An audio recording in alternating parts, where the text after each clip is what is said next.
જ્યાં middle east સંકટ વચ્ચે કેન્દ્ર સરકારનો એક મહત્વનો નિર્ણય અને પેટ્રોલ પંપ પર ડીઝલના વેચાણ પર મર્યાદા નક્કી કરી છે। આ તરફ જ્યાં ગ્રાહક દીઠ હવે એક દિવસમાં મહત્તમ 200 લીટર ડીઝલ જ આપવામાં આવશે, એટલે કે એક વ્યક્તિ 200 લીટરથી વધુ ડીઝલ નહીં ખરીદી શકે। આ ઈંધણની સંગ્રહખોરી અટકાવવા માટે આ નિર્ણય કરવામાં આવ્યો છે અને સાથે કૃત્રિમ અછતનો ખતરો ટાળવા માટે પણ સરકારનો આ મહત્વનો નિર્ણય છે। આ નિયમ 90 દિવસ સુધી પ્રભાવી રહેશે। આગામી દિવસોની અંદર પરિસ્થિતિની સમીક્ષા બાદ નિર્ણય લેવાશે। વધુ વિગતો પણ મેળવીશું। સંવાદદાતા ઋષિ સીધા આપણી સાથે જોડાયા છે। ઋષિ, જે રીતે અત્યારે નિયમો લેવામાં આવી રહ્યા છે અને ડીઝલ જે કૃત્રિમ રીતે અછત તેની ઊભી ન થાય તેને લઈને એક મહત્વના નિર્ણય 90 દિવસ માટે લેવાયો છે, શું અપડેટ?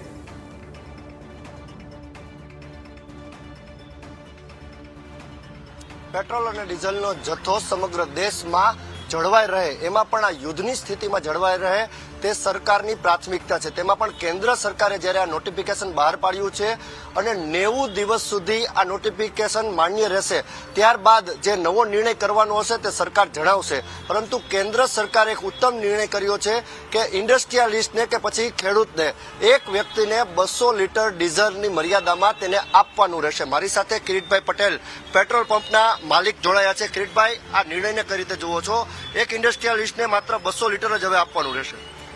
એમાં જે આ ગવર્મેન્ટે નિર્ણય લીધો છે એ તો સારો જ છે કે જેનાથી કોઈ વધારે પડતું પેનિક કરી સંગ્રહખોર ન થાય, એના માટે જે આ 200 લીટરનો જે ગવર્મેન્ટનો નિયમ કર્યો છે એ બહુ સારો છે। હવે અત્યારે ઇન્ડસ્ટ્રીયલમાં તો તકલીફ તો આ લોકોને પડશે, કારણ કે 200 લીટરથી લોકોને પર ડે, જેવું મોરબીમાં સિરામિક ઉદ્યોગ છે તેમને અત્યારે ગેસનો પણ 50% જેવો જથ્થો મળે છે, બાકીનો એ લોકો 50% ડીઝલ ઉપર પણ ચલાવે છે, એટલે એ લોકોને થોડી તકલીફ પડશે। પર ડે 200 છે એક વ્યક્તિને, એટલે વાંધો તો નહીં આવે, પણ થોડુંક એ લોકોએ પણ ઇન્ડસ્ટ્રીયલે થોડું ધ્યાન રાખીને ચાલવાનું રહેશે। આ સાપર વેરાવળ ઇન્ડસ્ટ્રીઝ છે રાજકોટમાં અને ખાસ મેટોડા છે। મોટા ભાગની જે સૌરાષ્ટ્રનો ઇન્ડસ્ટ્રીઝનો ગ્રોથ જેને કહેવાય તે રાજકોટથી થઈ રહ્યો છે અને તેમાં પણ જ્યારે આ એક દિવસનું એક વ્યક્તિને 200 લીટર ડીઝલની મર્યાદા કરવામાં આવી, માનો છો કે ઇન્ડસ્ટ્રીયલિસ્ટને મોટો ફટકો પડશે? ઇન્ડસ્ટ્રીયલને મોટો ફટકો પડવાનું કારણ તો એ છે કે 200થી વધારે એમને જે જથ્થો નહીં મળે, પણ પર ડે એક વ્યક્તિને કે એક ઇન્ડસ્ટ્રીયલને 200 લીટર આપે અને બાકીનું 50% આપે, તો એ મુજબનું તેઓએ પોતાનું ઉદ્યોગનું સેટિંગ કરવાનું રહેશે। નિર્ણય સારો છે આપ માનો? નિર્ણય બહુ સારો છે ગવર્મેન્ટનો, કે જેથી અત્યારે જે ડીઝલની આપણે આ યુદ્ધના કારણે અછત આવી છે, તો જેનાથી ગવર્મેન્ટ એવું કરે છે કે ભાઈ જે આ લાંબો સમય સુધી ચાલે, આપણો જથ્થો જળવાઈ રહીએ અને ત્યાં સુધી આપણે બધાને કોઈને તકલીફ ન પડે, એટલા માટે જે આ નિર્ણય લીધો છે અતિ સારો છે। યુદ્ધ હજુ પણ શરૂ છે, માનો છો કે પેટ્રોલ ડીઝલ બચાવવું ખૂબ જ જરૂરી છે? અત્યારે તમે મેનેજમેન્ટ કઈ રીતે કરો છો એક પેટ્રોલ પંપના માલિક તરીકે?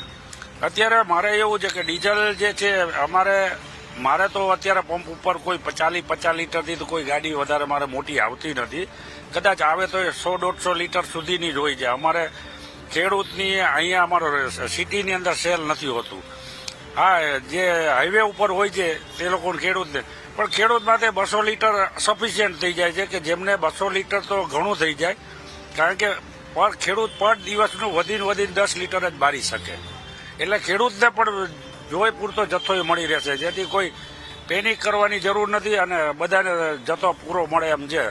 ઉદ્યોગ પૂરતું છે થોડું, તો ઉદ્યોગે ધ્યાન રાખીને એ રીતે પોતાનું ટાઈમ ટેબલ શેડ્યુલ સેટ કરીને ચલાવવાનું રહેશે।